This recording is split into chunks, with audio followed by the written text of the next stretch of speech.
What's up, fungal associates? Welcome to Completely Arbortrary's Deathbed, the podcast about trees and other related topics. Wow. My name is Alex Crowson. I'm one of your hosts. And of course, over there on the couch, we have Casey Clapp. Casey. Hi. We were approached by a fan today. It was at a coffee shop. What? And they walked up and they said, R.I.P. Yeah, exactly. And then they killed us. I just want to let you guys know, R.I.P. Yeah, we are. Yeah, it was a little preemptive there, wasn't it? So shout out to that person. We didn't get their name. Yeah, hi, though. Hi. Casey. Yes, Alex? You have some exciting news. I have a cold. Well, that's not the exciting news. Oh, it's not? No. Oh, well. Of course, the exciting news is that you are going on a big trip. It's true. That is, okay, this is the exciting news. Sorry. I have a fog in my brain. That's okay. It forgets what news is exciting and what news is not. It all runs together at this point. Sure, it's all just news, baby. Yeah, exactly. But tell us about your GoFundMe. I will. Thank you. Okay, so here's the deal. I got a GoFundMe out. I just it's officially launched, I think, a week ago. Yeah. And I think in the last couple of days, I got like 2,500 people or $2,500. So a bunch of, I think, like 30-some people have donated, have pledged their support. So thank you, first and foremost. But secondly, so I'm doing this big trip. This is the big sabbatical that you and I are both putting this podcast on hiatus. We're taking a break, and then we're going to go do these other things. The big thing that I'm doing is I'm going to cross the entire country, and I'm going to find every species of conifer native to the lower 48, which essentially is the whole North America above Mexico. Did you say it was 111 species? 111 species. That's nice. That's easy to remember. It's easy to remember. It's just 3 ones right next to each other. Bilbo's age. Is that right? Yeah. Oh, man. It's his 111th birthday. Yeah, that's right. Okay. Or he said 100. What does he say? You know, it says they have some weird, funny name. That's true. They have a weird one. What the fuck is it? I'll look it up while you keep talking. All right, you look that up. So basically, I am going to be doing this trip, but I was talking to, I think, my mom, and she's like, so how are you convincing people they're not just paying for your vacation? And I was like, wow, thanks, Mom. I didn't, Mom. I really didn't, I don't appreciate you putting it that way. But then I stopped and I was like, how am I convincing people this? And I kind of had a panic moment. And so this, let me set the record straight. Mm-hmm. I initially was going to be doing this as just let's take a break. And then I said, well, what am I going to do while I'm taking this break? I'm a doer. I'm a guy who's got to do something.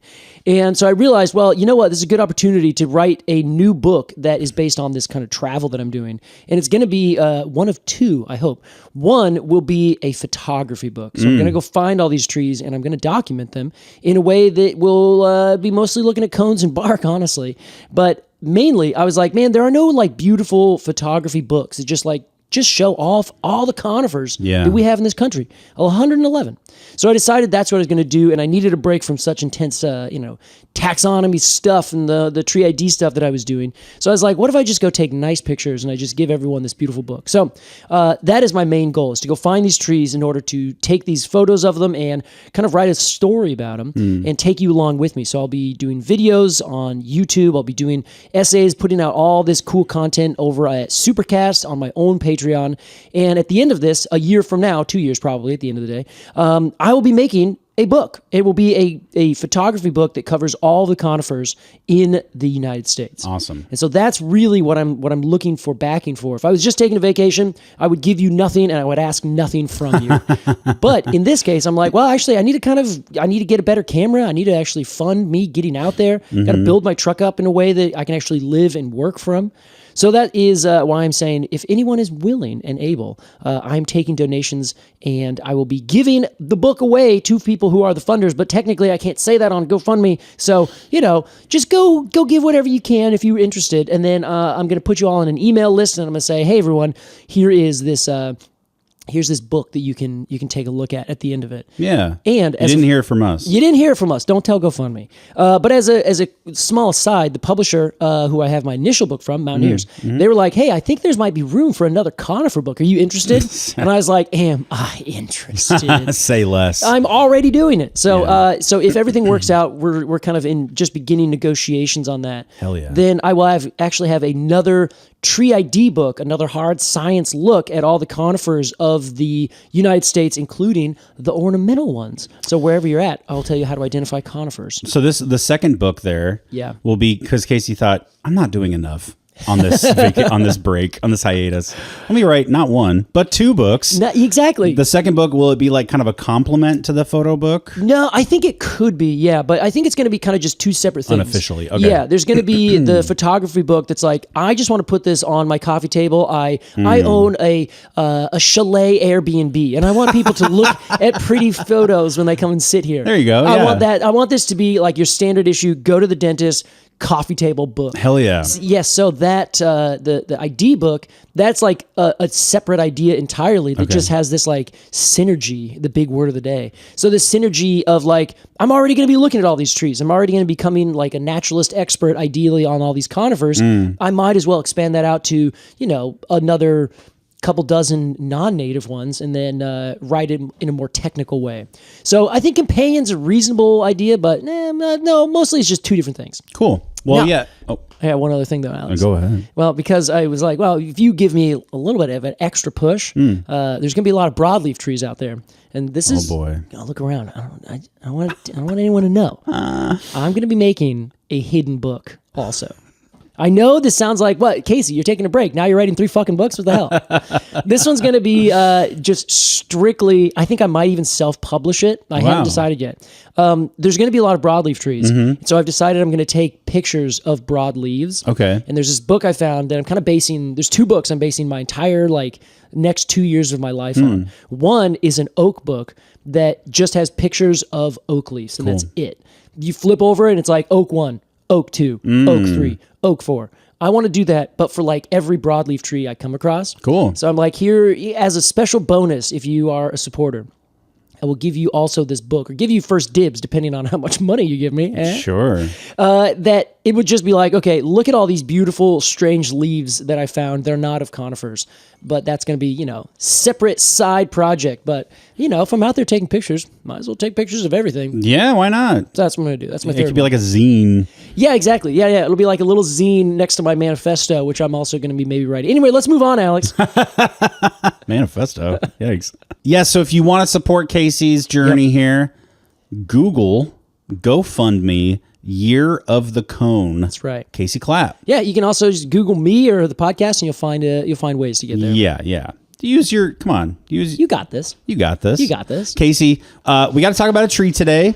That tree I've never heard of, but it's called Celerytop-Pine. And we're going to talk about it after a quick break. We'll be right back with Completely Arbortrary.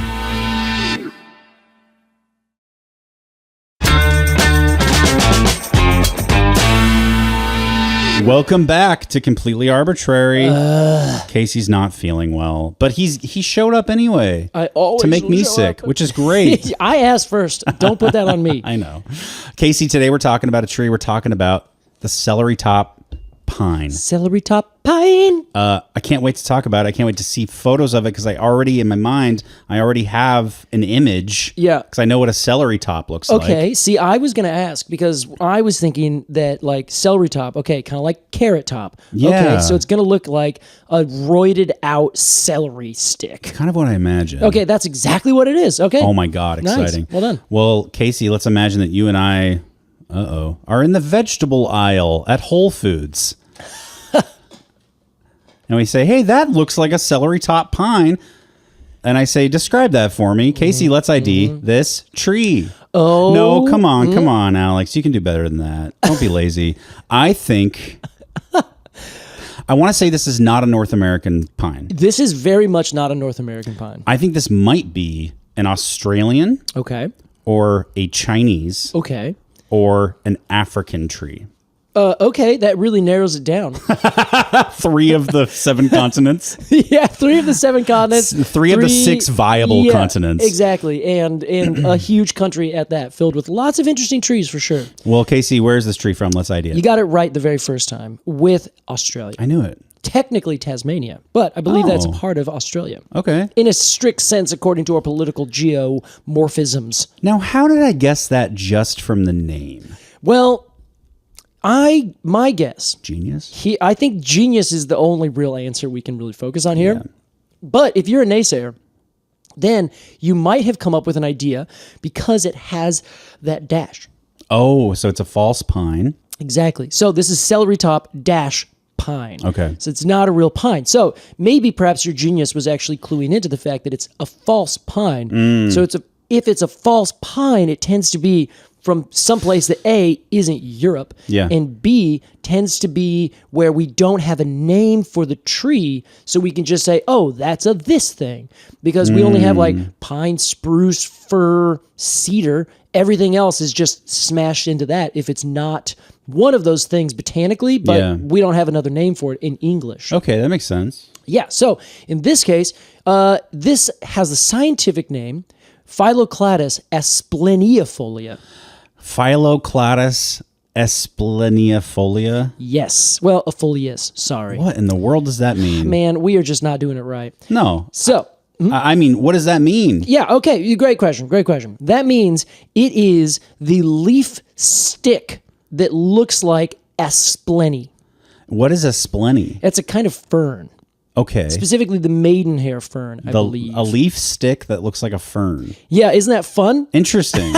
That's the kind of binomial I love. Yeah, okay, good. Like I agree because this is kind of like a liquid amber runs through it. Yes, you know? totally. It's like it means exactly what it means. The fruit that eats itself. Exactly. God, that serves man, itself. that is so beautiful. I'm so happy right now. So good. So in this case, aspleni is a European maidenhair fern species, or that's what it's named after. So aspleniifolius means that it has leaves that look like this fern. Okay. And Phyllocladus means leaf stick, literally. Clade means stick. like stick or branch. I guess trees are kind of like leaf sticks. Yeah, they kind of are. But you know what the weird thing is? Usually you can tell the difference between the leaf and the stick. Yeah. Here, maybe not. It's all one thing? It's all one thing, Alex. So we're down in Tasmania. We're hanging out. We're having a good time, and we see this tree that's kind of everywhere. Like it's not uniquely found in one spot or only in this general kind of location. It's kind of a temperate rainforest tree from sea level to timberline in this part of the world. It grows kind of all over the place. Cool. Now, it tends to be kind of a shrubby-like tree very often, but it can grow to 20 meters tall, and it does it over a very long period of time. So it's That's a slow-growing 60 tree. feet. About 60 feet, exactly. And it also will grow with a single stem. It'll look like a conifer. Every regard, you're like, well, look at that. That's a X-current growing tree. It's got nice-ish bark. It's kind of brown. Honestly, it looks a lot like a Douglas fir in youth, in my experience. Interesting. Yeah, it's kind of brown, has large lenticels on it, which, like I said, it looks like Douglas fir, but Douglas fir don't have lenticels in a strict sense the way you'd imagine, but they have kind of these resin blisters on the young trees, so they just look like they're dotted. This also looks like it's dotted, but in a different way because, it's a different tree. So as it gets older, the bark becomes a little bit more scaly, a little bit more furrowed, and on twigs, they start out like kind of reddish. Like right when they first open up, like start to grow new twig, it's very, very red and kind of fades after that. Okay. Why? Oh, well, it's just, that's a great question, Alex. Austin? Okay. Is that like a colorblind thing? Is that like, animals can't see reds, they don't try to eat it? Yeah, Something like that? I don't think so. That's a good question. That would be fun, though. That would be a fun idea. Yeah. Maybe it just looks dark and they're like, ooh, no, I don't want that. Totally. I don't believe that's the case, unfortunately. All right. Most of the time, it happens because there is already kind of pigments inside the leaves, the twigs, as they're growing out. And then before the chlorophyll gets made, then you just see whatever that pigment is, the initial one. Oh. And often it's red. Interesting. Yeah. It's like the canvas before they put the paint on. Yeah, pretty much. Yeah. Okay. Now that is it could go one way or another, but a lot of plants tend to have reddish leaves as they're coming out. I've noticed that. Yeah, and I think we talked about this one time, and I believe what I had found then is that it has to do with these anthocyanins, these other pigments, but it also might be that it just tastes a little worse because there's no lignin in there. Yeah. So because of that, it's like a tender shoot, so animals really like to eat it. So if they make it different colors and different flavors, then it will reduce that herbivory. Reduce that herbivory. Yeah, baby. Get it. That's a good one. You like that? Yeah, Okay. I like reducing herbivory. All right. Herbivory in general is a great word. This is good to know. I had no idea you'd have such a visceral reaction to the term.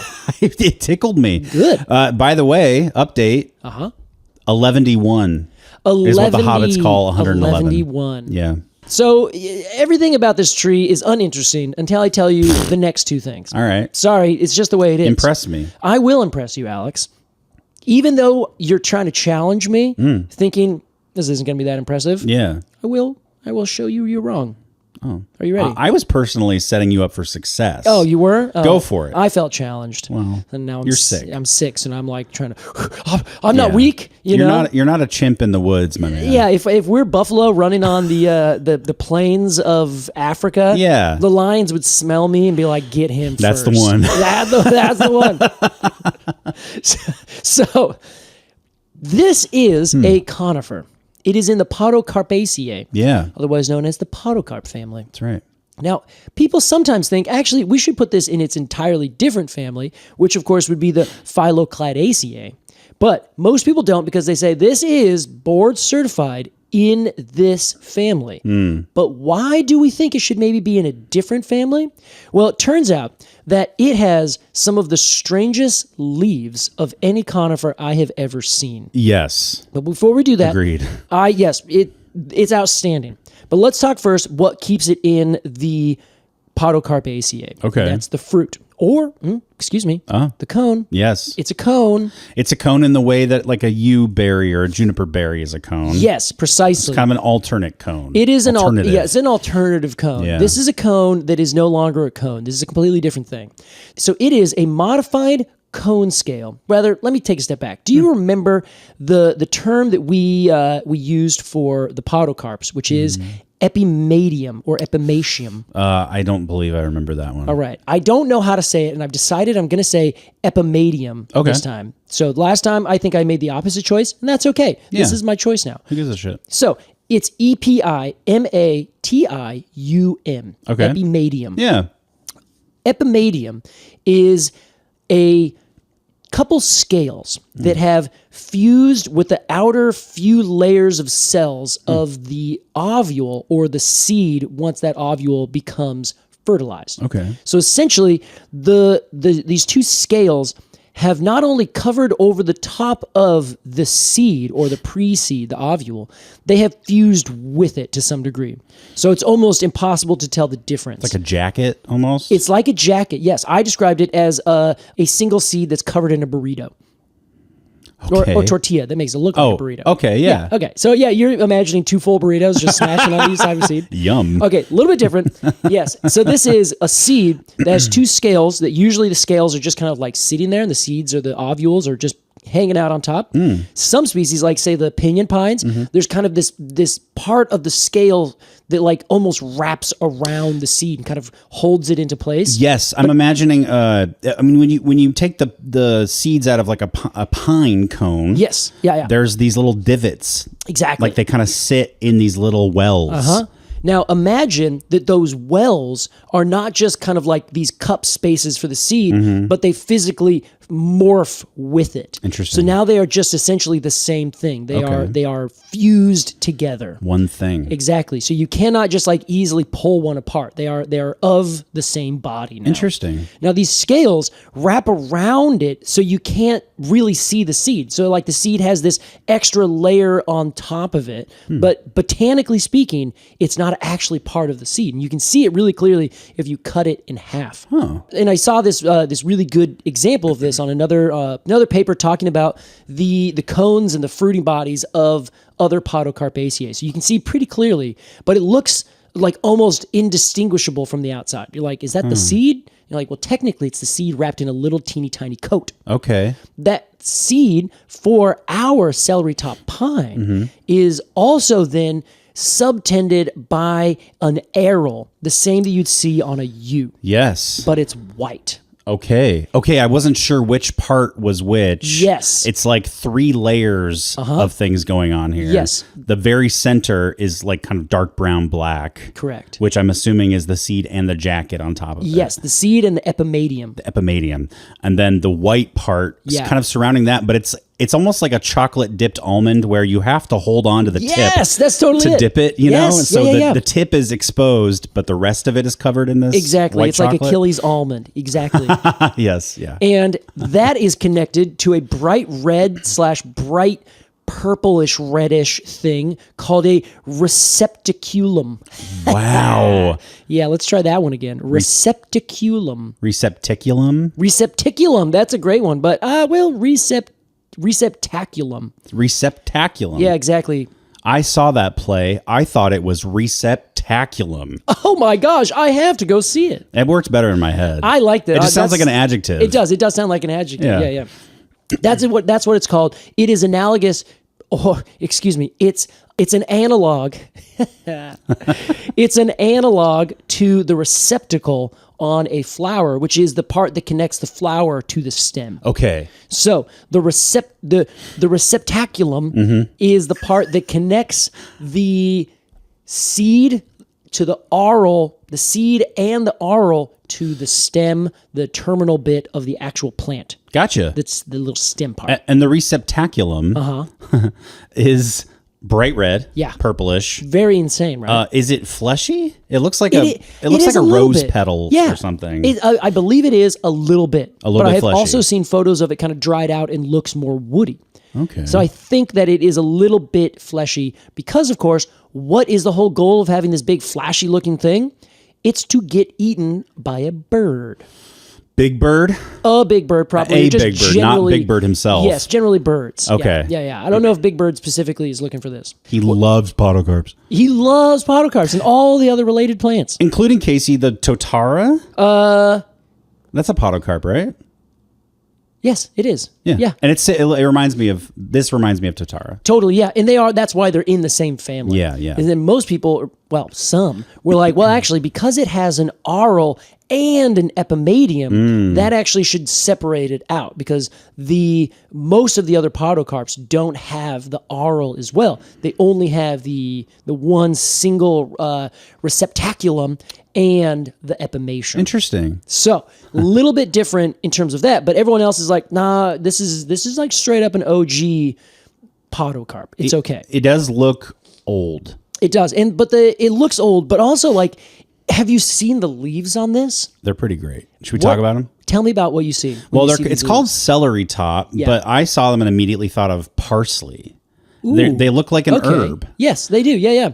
But they're not they don't appear to be sort of thin and herbaceous like an herb. Yeah. They don't have great herbivory to me, but they look like a little thicker, like almost like paddle like. Yeah. Okay. So you're skating around the big observation here that I think you should note to everyone. Well, they're not needles. They're not. But they are shaped almost like an oak leaf or something. They look like a broad leaf. Yeah. They are broad leaves. Yes. Yeah. For all intents and purposes. Totally. However, they are not botanically leaves at all. What? Alex is just stunned. I'm thunderstruck. Yeah, you are. What are they? They are phylloclades. Okay, well, what is that? It is apparently a brand new term. Wow. Come on down. So what is... We're excited to announce a brand new kind of leaf. The phylloclade. What is a phylloclade? A phylloclade is a branch or a twig that has been modified over multiple nodes and internodes to be what is essentially a leaf. It's flattened and it's wide, but it is not leaf tissue. It's actually stem tissue. Modified stem tissue? Modified stem tissue. Okay. You remember when we talked about the Kayomaki, the umbrella pine? Yes. That had what we called cladodes, which was, for all intents and purposes, needle-like, funny-looking rubber leaves. Yeah. But each one of those leaves, some believe, are actually these cladodes. Well, I recognize there's a... Etymologically, they share the word clade. They do, which means stick or branch, right? Oh, sure. Because I know clade is on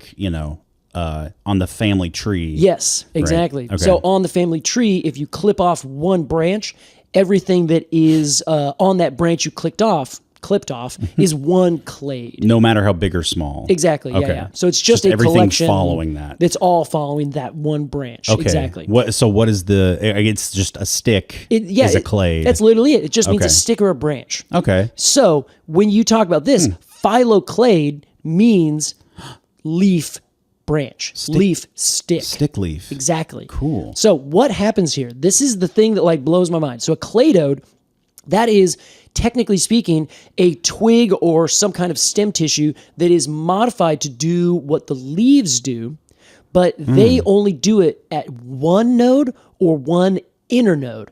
So a node is where you have a bud, right, that comes off, or a leaf or something. So in between those, like say 2 nodes, if the leaf or if the stem tissue expands out, then that would be considered a cladode. Oh. Or if it's just one node, so say one little short shoot comes out and becomes a leaf-like structure, as in umbrella pine, that's a cladode. So it's one node or one inner node. So a node is like a bud. Exactly. So a bud is like, fuck, the leaves didn't show up for work. Yeah. Hey, I have to cover their shift. Exactly. They mop the floors, but I run the front counter. So now I have to mop the floors and run the front counter.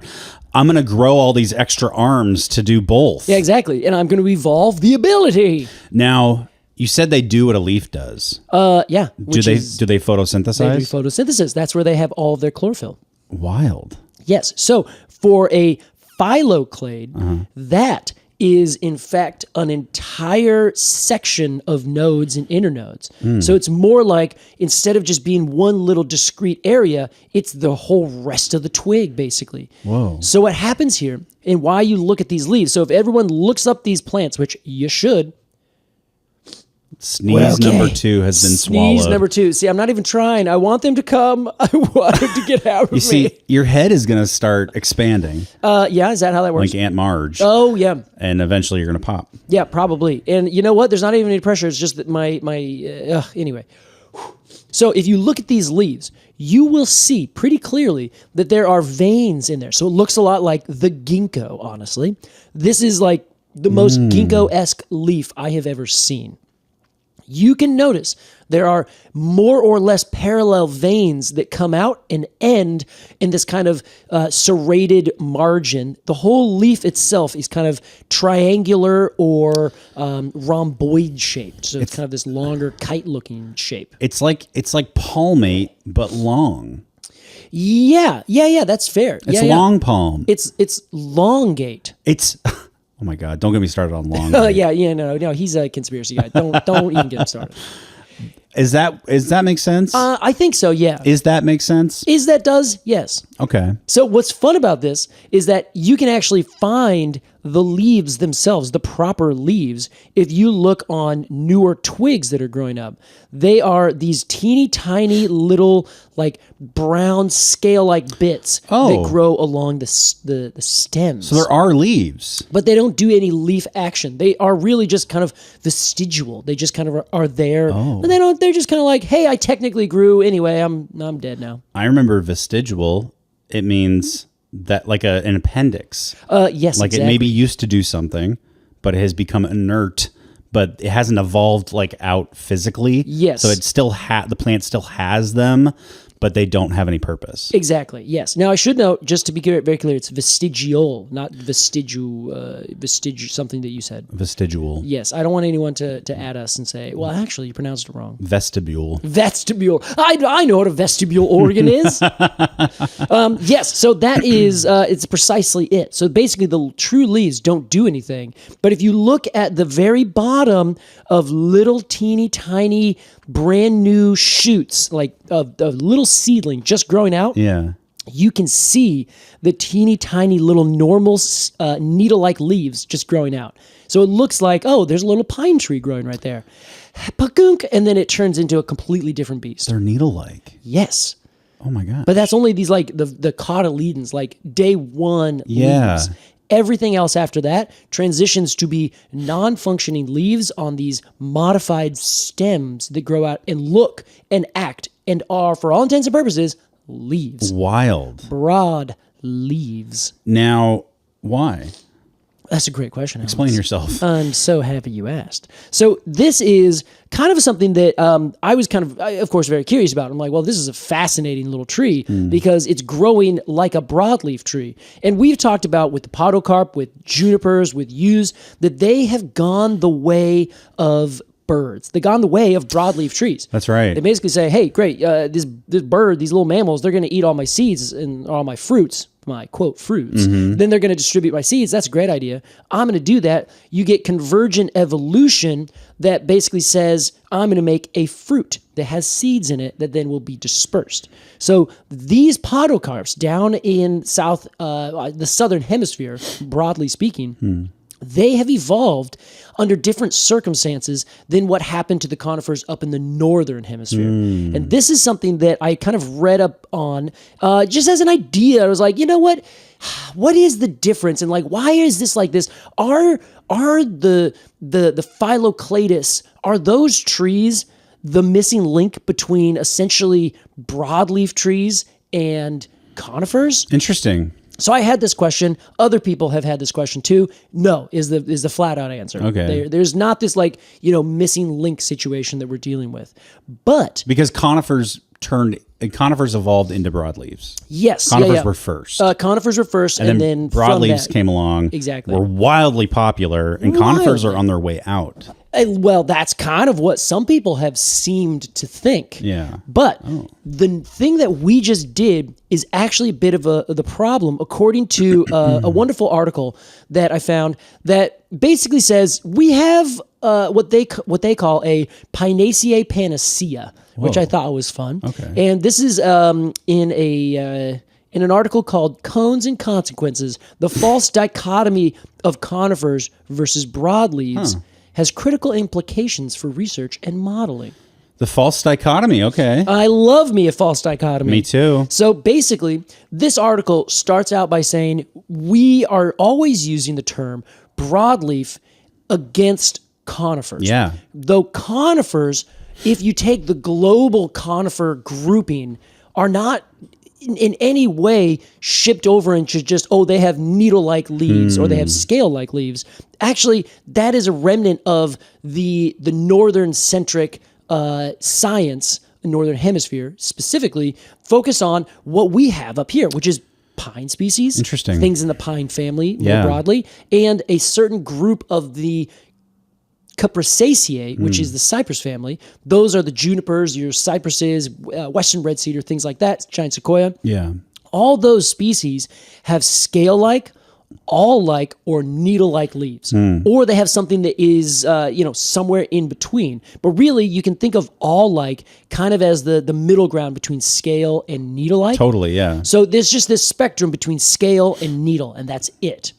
But turns out, if you go down to the southern hemisphere, there are way more species of conifers that have broad leaves. Yeah. And there's really no way around it. You can't just say, those are like broad needles. It's like, well, that's a broad leaf. Yeah. That's what it is. A needle is a leaf. Exactly. A needle is a leaf. If it's a broad needle, that's a broad leaf. Yeah. We can't just continually say no because we have this dichotomy. Interesting. So that's the thing that they bring up. And then they have some really good little visuals to help show this, where when you have trees, and this might be hard for you to see, Alex, but they have a bunch of conifers that grow down the southern hemisphere from agathis, which is the kauri, and a couple others. They have really broad, obviously they look in this silhouette form like a broad leaf. Yeah. They look like a eucalyptus or something. Totally. And then they have a bunch of non-conifers below with these teeny tiny little needle-like leaves. There's an acacia over there. They can include things like the Casuarina or Allocasuarina, the she oaks that we talked about a while back, or even something so common as rosemary. If you look at the leaves of rosemary, which is demonstrably a flowering plant, it has what looks like the same style and shape as a fir needle. Yes. In fact, they might be even smaller than some fir needles. Yeah. So this article is basically saying, you guys, get it together. You're talking about conifers as a whole group versus broadleaf trees as a full group, just the way that we would often say evergreens and deciduous trees to mean broadleaves and conifers. Sure. Even though there are deciduous versions and evergreen versions of both. True, yeah. Or the way that, we talk about like gender. Yeah, There's the dichotomy. Yes, yeah, a false dichotomy. We always got to have that, like that black and white, right? That dichotomy. There's always a binary. Yeah, I get it. I think it's harmful overall, depending on what it is. Yes. But it's a nice way for our brains like categories and Totally, yeah. to divide things up, and obviously. Right? We love to divide and conquer. Yeah. Yeah, so that is actually, I mean, that's a huge, Interesting. it's a huge part of it. You know, I've always thought, Casey, that scale-like needle like leaves Yeah. are like a step away from like just a broad leaf. Yeah. Because they're like getting flatter and wider, you know? And I'm like, Yeah. well, if that keeps going, it's going to be just like an oak leaf or something. You could totally see how that could manifest its way out, Yeah. right? So I'm thinking of it as a spectrum from big leaf maples to, you know, pines. Yeah. And all these different kinds of leaves. It's kind of interesting. It really is. And there's your mind. there's some science to back this up too. Cool. So apparently the general evolutionary kind of pressures that have been working on all of the species, the clades that grow up in the north, specifically our Pinaceae, which is dominating the northern hemisphere, and the cypress clade that also dominates up in this area, which is Cupressoideae. Not the whole Cupressaceae family, because some of that moves a little bit further south. But for the most part, up in the northern hemisphere, mostly North America and Eurasia, it has been a place where cold has been the biggest driver of evolutionary change. So the temperature has been a big thing. So one of my colleagues, a friend who I just have been seeing at all these conferences that I've been going to, Rich Hauer, he loves pines and he really wants to go find every species of pine where they grow native in the world. So kind of like me, except he's playing the long game. He's like, I will wait until I can go get that one trip to Russia to find that one thing or that crazy species in Vietnam or something like that. So he is going and was like, well, why do they have needles? Why do all the pines up in the north have needles, and all the firs and all the spruces and the Douglas firs and the larches? Why do they all grow needles? Why did none of them grow anything else? And his thought is it's all about surface area. Okay. So up in the cold north, you want to have a lot of surface area to maximize the amount of light that you're getting.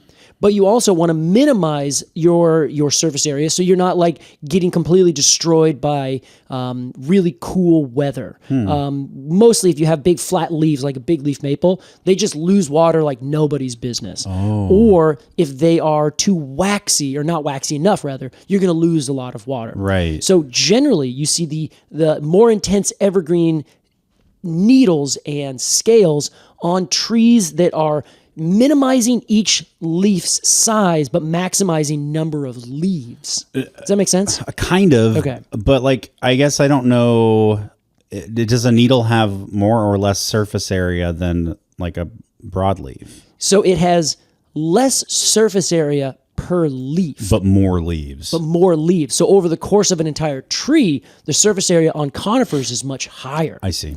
So it's kind of this weird, I don't know, kind of goes back and forth.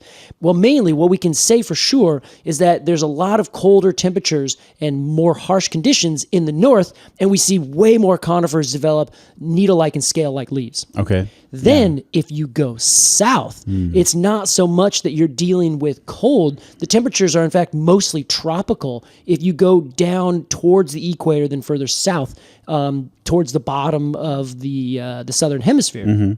Turns out that water is a big factor for those trees, and that's mostly the Arcariaceae, the Podocarpaceae. When you look at the leaves of those two species, they tend to be much wider. So think about the Peiwen. It has those big square, has those big triangular leaves that you can't say are all shaped in like a way that really is convincing yourself, right? Yeah. They're huge. Yeah. They're way wider. And same thing with a lot of the agathis, the cowrie trees. And of course, all of these funny guys that we know as podocarps tend to have these really wide, strappy leaves. Yeah. Rather than these really small, thin leaves that tend to be, minimizing surface area. And the idea is so that they can store more water in their leaves? No, they lose less water. Lose less water. Sorry, if it is a smaller surface area, then less water loss. Sorry, I mean the leaves in the southern hemisphere. Oh yes, well I think they don't need to deal with the intense loss of water. They kind of have water all over the place. Okay. So they're like, yeah, water's not an issue for me. So I get to deal with finding light and making myself as competitive as I can against all these dumbass broadleaf trees. I see. So you end up seeing them develop more broad leaves. Because they're not dealing with the elements that the north has to deal with. Precisely. Interesting. Yes. I'm sorry if I explained that poorly. That's okay. Great. Thanks, Alex. You didn't really. Nice. Maybe a little, but Well, okay, thanks. you're sick. Thank you. I am. Oh, thanks, man. That's why I'm here. If something is explained weirdly, I can ask a million questions. You're the best. Okay, interesting. So the idea being in the northern hemisphere, Yep. they grow needles. Those conifers grow needles. Needles and scales. And scales and alls. Because that provides less surface area for elements to affect, but overall more they grow because of I don't fucking know. You did great. All right. And now this is what I'm here for, to basically pick you up and say, no, Alex, keep going. In the north, they are dealing with temperature more than they are in the south. Right. So temperature usually is much more extremes in terms of the heat and the cool. So they've developed leaves that are better adapted to dealing with hot and cold. Okay. Meanwhile, down in the global south, it is not as much of a issue of, is it too hot, is it too cold? More stable. It's more stable, and water is more of the limiting factor, where you're like, great, everything is stable, but sometimes I get lots, sometimes I don't get as much. Oh, I see. And then most of the time, though, they're in rainforest. They're in tropical areas that get plenty of water all the time. Okay. So they need to figure out how I can be the best competitor in these rainforest-like areas. Water's a big deal with these trees. Water's a big deal. They gotta have it. Water's a big deal. Just like humans. Exactly, just like everything on the planet. That's wild. Yeah.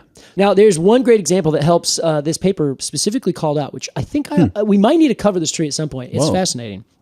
There is one species of pine, Pinus, real true pine, that grows in the southern hemisphere. One? Just one. Have I heard of it? No, you haven't. What is it? It is called Pinus Kremphii. Kremphii. It kind of sounds like a dwarf's name. It kind of does, yeah. Kremphii. Kremphii. Cool. Like, go get Kremphii over here. Have him throw me. Nice. Kremphii is a really weird pine. When you look at the cone, which I will show you promptly, you will see, oh, yeah, that's pine cone. Looks like a pine cone. That's pine cone for sure. Yeah. Everything about it, pine, yep, totally. Looks like a white pine because it looks like the umbos are kind of at the end of the scale. So we can say confidently, yeah, that's a white pine. Now, what about those leaves?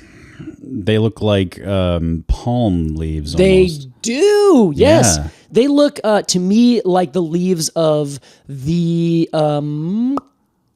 Cunninghamia, the conifer. Oh, sure. Yeah. Yeah. Just very lanceolate, long. Are they palmate? It looks like those are leaflets, maybe? No, those are two individual leaves that come out because this has more or less two pairs or two leaves per fascicle. Now, I say that two-leaf pine. this is a two-leaf pine, at least is what it looks like to me. Or two-needle pine. Two-needle pine, yes, which is, same thing. Yeah. But I have not actually found anything in my lovely conifers database that says that there are two needles per fascicle. They just describe the needles as lanceolate falcate on older trees. And it says the fascicle sheath and talks all about that. Okay. But here's the thing. Those leaves are like really flattened and really wide. They look nothing like any other pine you've ever seen in your entire life. Yeah, they look like a dentist office plant. Yes, they look fake, right? Yeah. They are way wider. You're like, that's not even a real plant. That's just someone's, AI version of make plant turn into plastic. Yeah. And like they look just like the longer, wider leaves of a podocarp, which is also in the southern hemisphere. Interesting. So the one example of a pine that's growing down with the rest of these other more southern hemisphere dominant plants, it is growing the wider leaves also. It is odd once you know enough about trees for you to show me that picture of the cone. I'd be like, that's a pine cone. That's a pine. And then you show me the picture of the leaves and like those, it's odd to think that those two elements are on the same tree. Yeah, because they just look so vastly different. Yeah. Yeah, so that is Not what you expect. It's not what you expect at all. But that is one example. Now, this is not, here is my proof. This is just saying, hey, generally speaking, let's like revisit this idea. And nobody is thinking that the Phyllocladus is, well, maybe some people have. They used to think maybe this is like an ancient version of a conifer. This is what they all used to look like. And then they slowly but surely redeveloped these kind of smaller leaves over time. Because they moved into the northern hemisphere? Exactly. So they adapted by making their leaves and their bodies different. Interesting. Possible. But other people say, no, that doesn't make any sense because these little teeny tiny seedlings grow normal leaves and then they turn to their adult leaves, which are these much wider spreading things. So they're like, no, these are actually later evolved species. They're not like the super proto-ancient conifer kind of thing. Yeah. Proto-gymnosperms. Whoa. But they definitely are adapting to situations that other conifers lived in way, way long ago when we had like the Cretaceous where everything was wet and swampy from pole to pole, you know? Huge. Exactly. So it might be a good question that maybe it is just as things became cooler, Pinaceae and this version of Cupressaceae ended up dominating and changing everything about what they do. And now because Western science has essentially started and spread from Europe, we are now basically saying, yeah, if it's a conifer, it's a needle-like or scale-like thing. But for the rest of the world, they're like, not really. Everything else is completely different for us down here. That's interesting what you said about like the northern, I mean, I guess it's like a Eurocentric kind of biased in all aspects of life. Yes. But even taxonomy and biology, like that's very interesting to me. Totally. And we've known this. We've talked about like the naming of things, right? And the idea that we come through and say, oh, well, this is actually not that tree. You can't call it that. We're going to give it a new name. And there's all this colonistic ideas about renaming and taking language and things. Yeah. So there's that side of it. But it's also just we forget, perhaps in earnest, without any malicious intent, because the conifers that we see around us that we can grow here in Oregon, they all have a certain kind of leaf. Yes. The exception is when the leaves are broad. But for down in the South, they would be talking about conifers all the time, but they wouldn't even be thinking about cones half the time.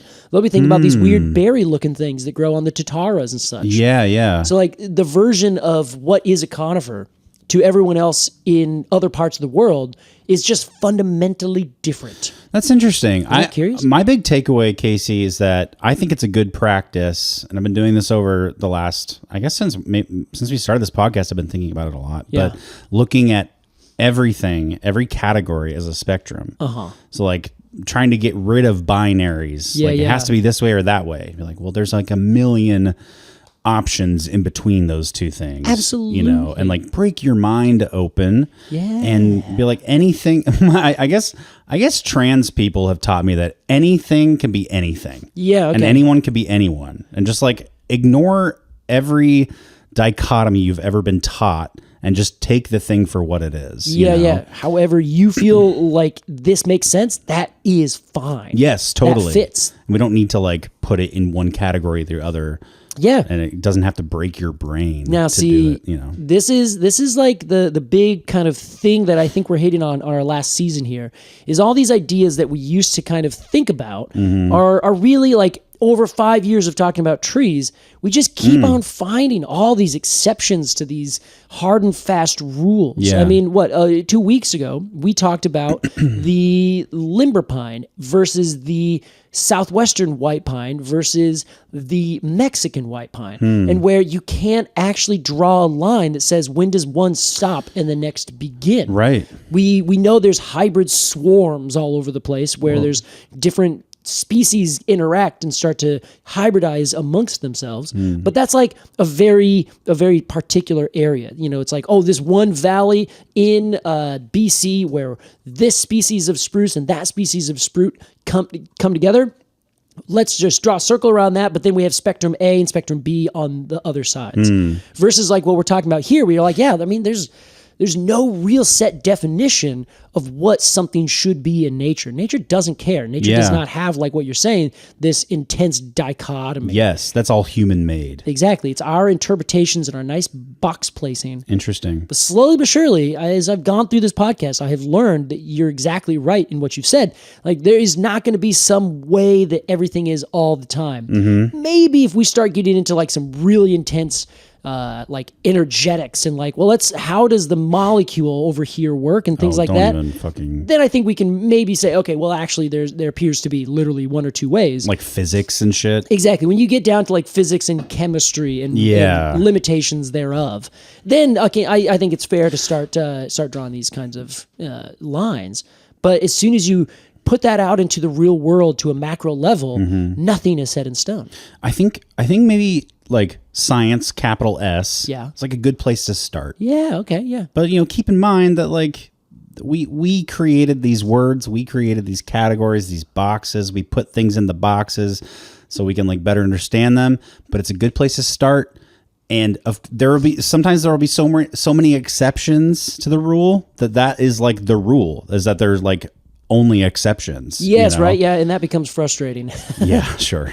Yeah. So I agree. Now, I do want to be careful here, though, because I don't think that we should go so far as to say, science is not good enough. Or that's what I'm saying. Can't do something. I'll say that. All right. You say that. I'm not going to say that. The opinions of the hosts do not reflect do not reflect our parent science. company.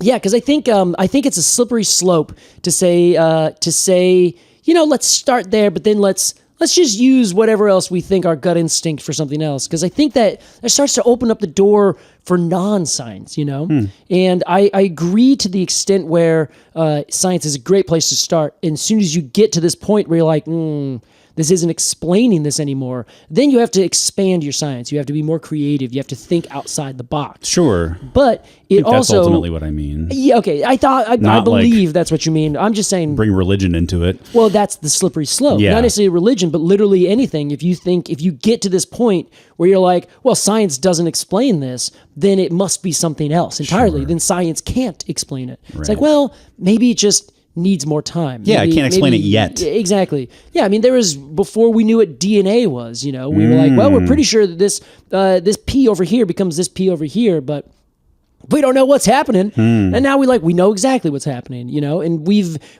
mastered so much, but I think it would be foolish to say because we've mastered this much, there's nothing more to be mastered. Oh, totally. We're still learning all the time. I mean, yeah, that's kind of like mind-blowing to me. Now we're so far from the fucking topic, but not really. This is perfect. But you think of the great, and I've talked about this a million times, this podcast is so dead. But there you have these great minds throughout history who like thought outside the box. Yeah. They're like, wait, the earth is not fucking flat. The sun does not revolve around it. We revolve around the sun. And everybody's like, burn this guy at the stake. Yeah. You can't be saying that. And then now it's common knowledge, well, to most, that the earth is not flat. And I love thinking about, in 500 years, what will be those big discoveries? Yeah. That are like, I cannot believe people used to think the earth was round. Oh, totally. Yeah. I think, I'm obviously biased, but I think it's going to be plant intelligence. I think we'll. Oh yeah, we'll slowly but surely figure out. Oh, everything has some version of consciousness. Yes, I agree with you fully. Yeah, I think that's probably where everything's going to be going. A little bit more, because we'll be more open to other theories. I think this is one big criticism of Western science is that it's immovable. If we can't measure it, then we can't look at it. We can't approach it. Sure. We can't make any claims about it. Yeah. We are not allowed to anthropomorphize, even though sometimes that's the only possible way for us to understand what's going on. So we kind of hem ourselves in with science and make it too rigid sometimes. Do you think that inhibits growth? Oh, 100%. Yeah. I mean, that's what Light Eaters was all about. Like, it literally, somebody took and did some fake science, like just bad science, and said, this is real. And then everyone was convinced of it. But then when it kind of fell from fashion, everyone's like, you guys are all idiots. You've ruined our entire version of what we're studying. We're studying plant intelligence, and now it's taboo to do that. Yeah. So I think absolutely it took us another 60 or 70 years to actually say, okay, let's look at this again. Like we're going to timidly walk back into this space and hopefully not get attacked by the establishment. Interesting, yeah. So yeah, I think it absolutely can. But there's things like, I think consciousness is a great way. We can't measure half these things. I mean, if we do say, well, what's the measure of intelligence? Then it becomes like way bigger and more intense discussion, because then any definition we have for intelligence in plants, we necessarily have to apply to humans and other animals, you know? So now if we can't even decide what is intelligence for humans in terms of all these different ways that we call people stupid or dumb or smart or whatever, if we start putting that towards plants, then a lot of the morality comes into it, and science can't have morality. It's supposed to be amoralis. Amoral? Yeah, amoral? Yeah, that doesn't sound right. Amoral. Yeah, so anyway, it Casey just... has a cold. I have a cold, thank you. It becomes a little bit more of a... I don't know. It becomes a bit more of a problem with science. It can only go so far without thinking, like you said, outside the box or adding in other things that help. But we just got to be careful to also not just completely say, well, science can't do this, therefore it's false. You know? Yeah, it's an interesting balance. There's a balance there. You gotta have this balance. Well, Casey, it's time to give a review to this tree and give it a rating. Okay. We got to do it after a break. We'll be right back with some completely arbitrary.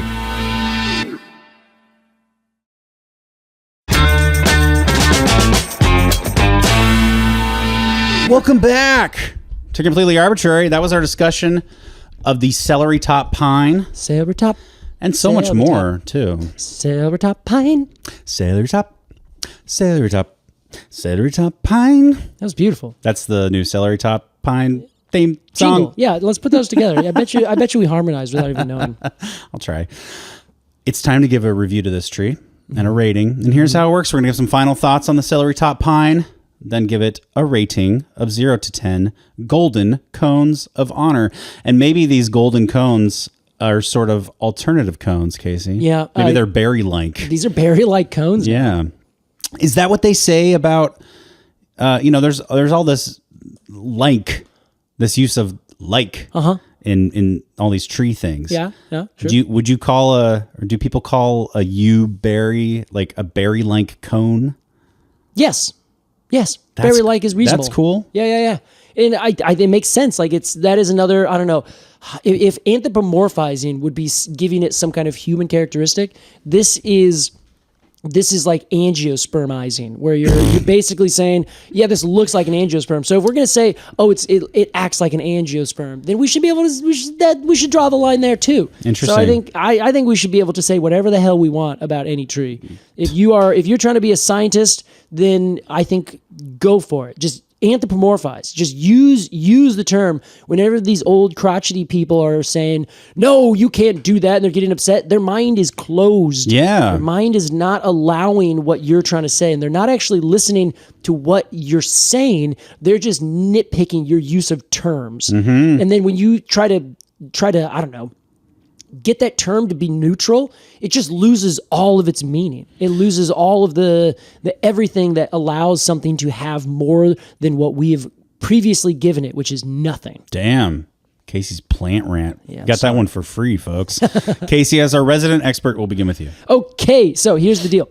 I love this tree. I love this tree for a few different reasons. Namely, it does not care what you call it. It's going to do whatever it cares about doing. It's beautiful. The cones of it are spectacular. Like, just go look at the Wikipedia page that shows what its fruit looks like. And I say fruit because honestly, it's more fruit than cone at this point. It's like, it's beautiful. It's a fruit-like cone. It looks like the colors of... I feel like it's a Yoplait yogurt or something like that. Like it's like the multi-berry where there's blueberries, raspberries, strawberries, like all together. That's so funny. It's what it looks like. Yes, absolutely. It looks delicious. I want to eat it, and I'm pretty sure I probably could. I have not said anything that says this is not edible. Oh. Anyway, someone else who has gone there, let me know. So I love that. I love that they are broad leaves, because it breaks down this dichotomy, like what we've been talking about, where this tree is like, well, actually, I'm like still really good at adapting to everything. So I'm going to adapt in a way that is me basically just becoming an angiosperm. This is a drag tree. This is a conifer who's like, no. I'm putting on my wig. I am putting on my makeup. I am putting on all these things to make me look like an angiosperm because I like this and I'm going to be myself. Hell yeah. So I love that about this tree. I think it's so cool because it is like, it just shirks all the other ideas that we have, like, what is a conifer? It's like, well, this is a conifer too, bitch. Yeah. I'm like, yes! That's fucking awesome. So I'm going to give this a 9.3. Damn! That's what it is. Sorry, I blew out your ears. That's a Celerytop-Pine. 9.3 for the Celerytop-Pine from Casey Clapp. That's right. Damn. It's great. This tree rocks. I love what you said about, I like challenging ideas as a verb, not as an adjective. Okay, yeah. I like people who challenge, Yeah, I have seen you in the comment section. It's rough. It's just like, God, what am I supposed to say to this? I like anything that says, you think you know what this is? Nah. How about this? You go, oh, I didn't even know you could do that. That's cool. That's awesome. Wow, I'm going to have to Google that later. You can kind of do whatever you want. You can kind of be whoever you want. And this tree bees whoever it wants, which is great. Yeah. It's like a conifer, but it says, you know what, I really dig that broadleaf style. So I'm going to start dressing like that. So I'm going to do that. And it pulls it off. It's a beautiful tree. It does. I think I may be less crazy about it than you are. That's fair. This is okay. As a tree. Your epimediums are your own. Thank you. I also, the leaf thing is interesting to me. Yeah. That it has leaves, but it doesn't even use them. Yeah. And it makes things harder for itself by doing this other.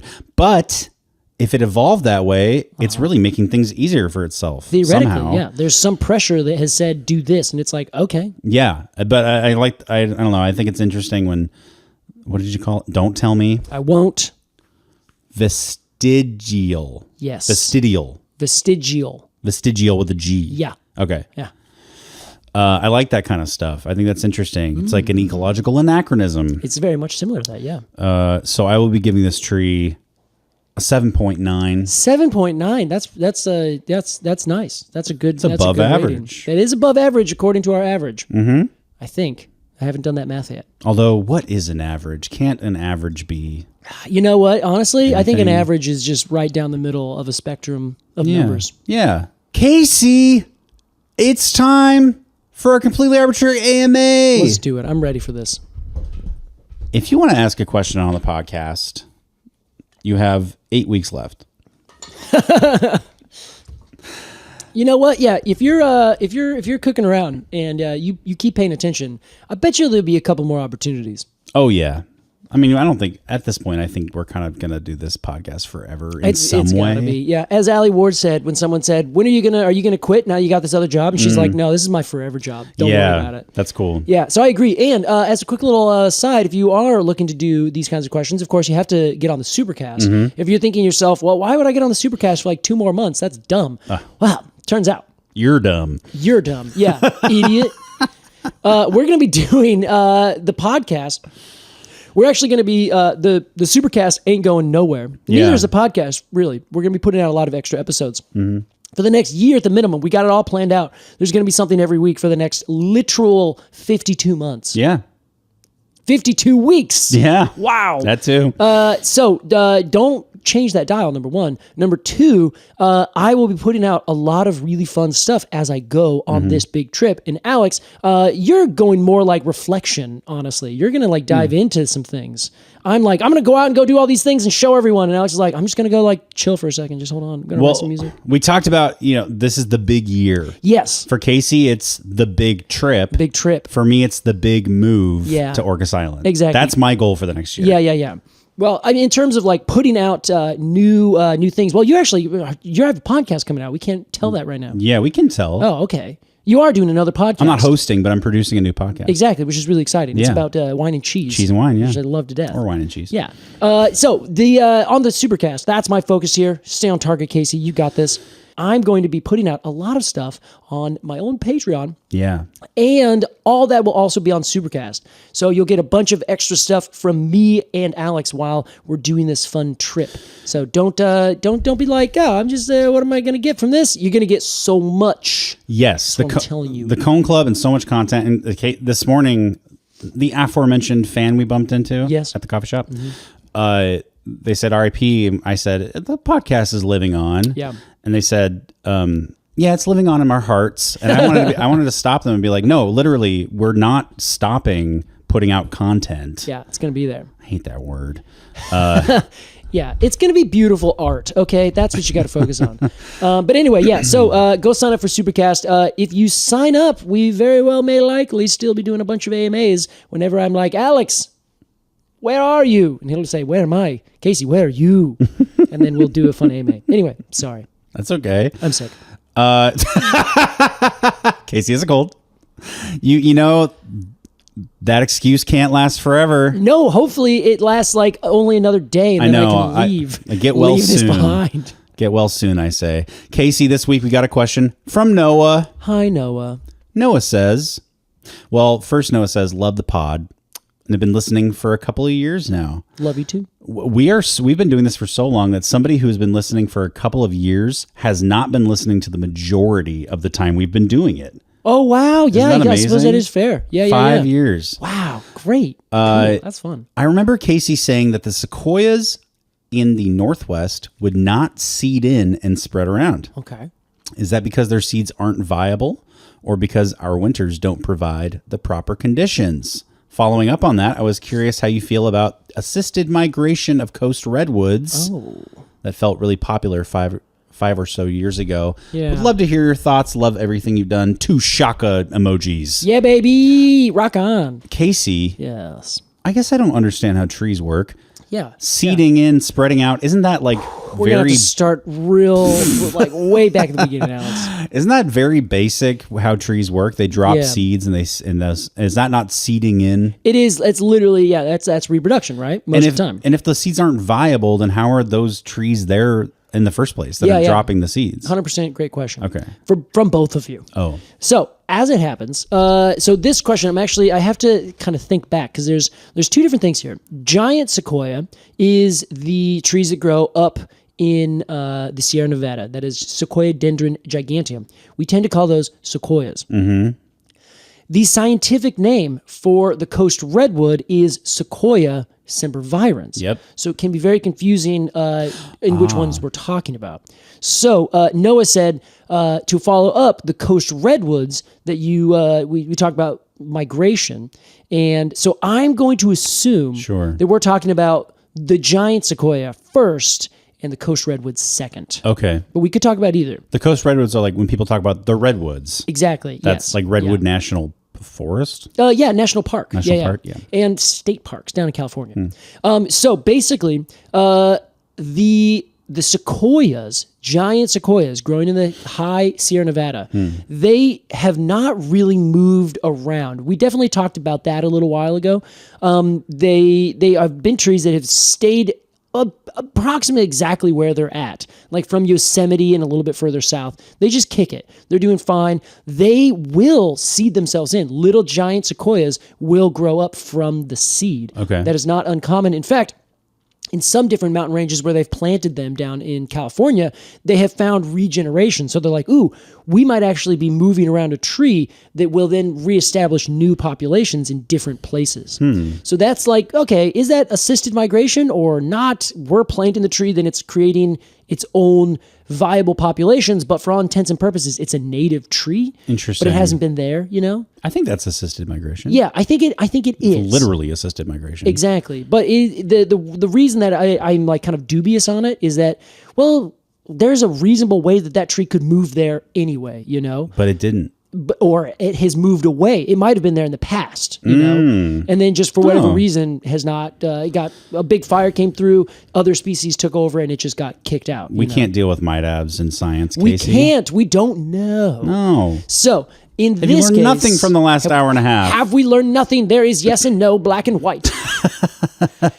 So I think that the reason that it doesn't grow up here, it could be 1,000 different reasons. It could be that there's not a good fungus because in the Southern California mountains, that tree has its ecosystem that it has been adapted to for millions of years. Once you move it out of that ecosystem, unless that ecosystem you move it to is precisely the same, or at least the tree is more adaptable enough to grow itself in, then it's just not going to. I always forget about fungus. Fungus and is how a huge important thing. it is. Yeah, but there's also cues of temperature and cues of moisture and other things in the soil. It could be, like I said, fungus, bacteria. Like there's 1,000 different things that can all be variables that help decide will this thing grow itself in or not. When they assist to migrate trees, don't they bring some of the soil with it? I don't think so. Not as far as I know. Why not? Scoop a little bit of soil with it. They might. I think a lot of people would be a little afraid to bring some bad soil microbes. Go ahead. Yeah, Alex doesn't care. It'll work itself out. You know what? He's right. Everything will work itself out. There might be an extinction here or there, but don't worry about it.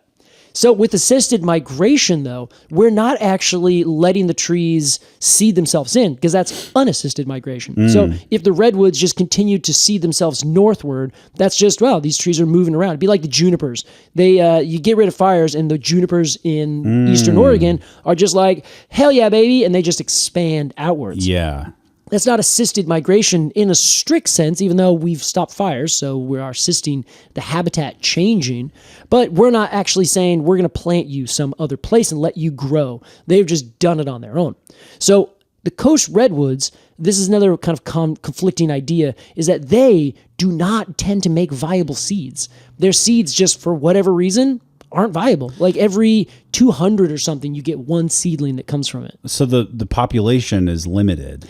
It is, but they vegetatively reproduce. Oh. So they will sprout up new redwoods from cut redwoods. Oh, so no worries. They'll also live forever. Exactly. Yeah. So these trees essentially are just like redoing their forests of themselves all the time, but they're not actually like cut them all down and have all these new seedlings come up. It's new sprouts come up.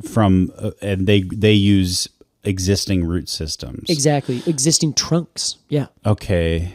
So in terms of assisted migration, the only way we could really move coast redwoods, Sequoia sempervirens, is by making seedlings, and we can, find them and make them kind of grow. We know how to produce seedlings, either from cuttings or from some seeds, but naturally their regeneration is very low. Their recruitment, as it's called, of having new little trees join the forest.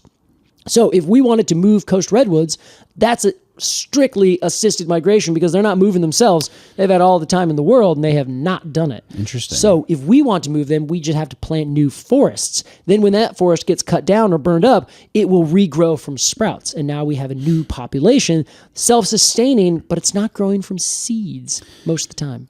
Does vegetative reproduction versus seed reproduction, does that change anything about the tree's makeup? No. It's a tree. Yeah, vegetative reproduction, it's clones. Oh yeah, it's just cloning itself. Okay, or it's regrowing a stem from the roots, like you. Yeah, does it do that thing where it'll send out a root and then 50 feet that way, and then it'll pop up a new stem? No, not generally. Okay. They would just grow from a root that is nicked or exposed to air. Sometimes that will sprout into a new stem. Oh yeah, for whatever reason. But most of the time, it's if it gets cut down, then it resprouts from the base. Okay. Often coast redwoods have the same kind of burl that you'd see on a manzanita or on a eucalyptus, where essentially it's just this big swollen area at the base where if anything happens to the rest of the tree, that base just goes punk and just sends up a billion shoots. Yeah. So you can see that on coast redwoods all the time. Interesting. Yeah. So I don't know. With assisted migration, I'm really kind of 50-50 on it. We've already kind of destroyed so much, and the idea of natural versus unnatural preservation versus, a wilderness area, that's really not accurate all the time. It's not real. And if it is real, it's a real only to a certain extent, to a certain time period. It gets complicated. We'll talk more about that surely. But the idea that we could take and just plant new trees somewhere else, okay, that's fine with me. I don't know where we draw the line with invasiveness. So if we migrate something up and it starts to create its own population, how is that different from an invasive species? Sure. You know what I mean? Well, it is the idea that if it outcompetes other plants that are native to that area, that's invasive. So ideally, you're saying that it would have to be like growing in balance with everything else around it already. But also, okay, just it's being there in and of itself seems like it's out of balance. That's what totally. That's what you were just thinking. I think so. And then also, like, I don't know, haven't humans just changed and tainted everything? Yes, in the way that, like, if this is a natural area. Yeah. Well, we're still maintaining it, so it's not really like a natural place. Well, and that comes to this idea of wilderness, which is, like I said a second ago, we're going to cover this topic before the end of our show. Cool, yeah. And we're going to really dive into that. It's something we touched on with preservation and conservation a while ago. Yeah. We got a lot of responses to that, which has made me be like, okay, let's revisit this and let's consider it a little bit more intensely. But in particular, if you go back to what we were reading, 1491, and the native peoples, like archaeologically speaking, so like 10s and 20s, 30,000 years ago, more like 20, I don't know, a very long time ago, they completely re-engineered the Mississippi River area, like all the southeast. So many of the trees that we see now growing next to certain areas, they are likely resident populations that were moved there by people thousands of years ago, and they've just continued to repopulate that area. So if we think, well, is this a natural area that humans were not putting our fingers into and adjusting the scales? Well, you just can't do that. Yeah. So like you said, like we humans, I think you might have been referring to us modern humans, more Western perhaps kind of humans. Yes, yeah. We have adjusted and destroyed everything. Every habitat has been altered to some degree or another. And I think there's this big argument to make that if you go back before kind of colonization, we were still doing that. It just wasn't seen as a bad thing. Yeah. It was like, oh, if I take a tree from down here that's really useful to these people and I plant it up here and it creates this new population, I'm stoked. Like, I'm not causing some invasive species. I'm taking a resource and moving it up here, and now we have that resource. Think the canoe crops, from the Polynesians, right? So interesting. I guess for me it depends on what the definition is actually, what the purpose of defining it is. Yeah. Natural, unnatural. Like, okay, what if it's natural or unnatural? Like, what does that affect? Are you just like, are we labeling it for label's sake? It becomes more of a moral kind of thing, I think. I suppose, yeah. Where if what's it good for and what's it bad for, and who gets to decide what's good and what's bad in this case. Interesting. Yeah. So it's a really intense question, and it's really it's kind of like asking what is a tree. The more you dive into it, the more you're like, God, this is way more complicated than I thought. Totally. Man, I love this podcast. Thank you, Noah, for your question. Like we said, if you have a question for us, want to support the podcast in the big year, become a Premium member, arbitrarypod.supercast.com. Go support Casey on Patreon. Go support Casey's GoFundMe. Thank you, guys. I swear it's going to be worth it. Go support like anti-ice leagues and shit. Yeah, I go do anything. I have been, as the end of the show comes here, meaning just this literal episode, just like absolutely bothered by everything that's been going on with ice in Minneapolis and everywhere else. And it just has been notably challenging for me over the last few days. Yeah. So I know if everyone says if you have a platform, then you got to speak up about it. This is us speaking up. I know it's at the end here, but this is where it comes in. It's just we got to make a change and hold on to what we have right now in terms of like, don't let all of our sovereignty go away. We have to kick these people out and say this is not okay. Yeah, I think Minneapolis is doing a good job. They really are. But I'm not one of these people who's like, man, America used to be, and it's really changing. I kind of think America's always been an awful monster. It has been. And we're just like, I don't know, white people are like noticing it more now because, I don't know. I have a lot of friends who completely ignored the genocide in Gaza, and then one white person gets shot in Minneapolis, and suddenly they're like, all about this issue and state violence and this and that. Yeah. That's frustrating to me. Yeah. I know it's not the point, but I just want to say it's always been bad. Black and brown people have been experiencing what Renee Good and Alex Preddy have experienced and what Minneapolis is experiencing, like every day forever. Yeah. Well, I mean, in Minneapolis specifically, that's where George Floyd was murdered. Like, exactly. It's all in this place. Yes. There's So- more, and I guess what I'm really trying to say is like, check yourself. I think it's important for white people to be like, oh, why am I really upset about this, but not upset about that way bigger, crazier thing? Yeah. And is it because they're like white Americans? Do you know what I'm saying? I do know what you're saying. Yeah. Okay. I think that, I think we just have some things that we need to be reckoning with. And right now we are getting, it's just there. It's all in front of us. Yeah. It's everywhere. It's spilling out. And I think some people have noted like, yes, it's always been bad, but like now it's just bad out in the open. It's not bad under cover of something else. Sure. Which, like you said, I think you're right. But that is still the point that I want to make here is just saying we have this platform. We got to tell everyone this is bullshit. This is not okay. It's a good time to take care of each other and your friends. That's exactly right. All right, everybody. On that note, See you next week or whatever. yeah, thanks for listening to Completely Arbitrary, I guess. We'll see you next week for, I don't know, we should start counting this down, Casey, don't you think? Absolutely not. Okay. We'll see you next week, and this podcast is going to last forever. Bye.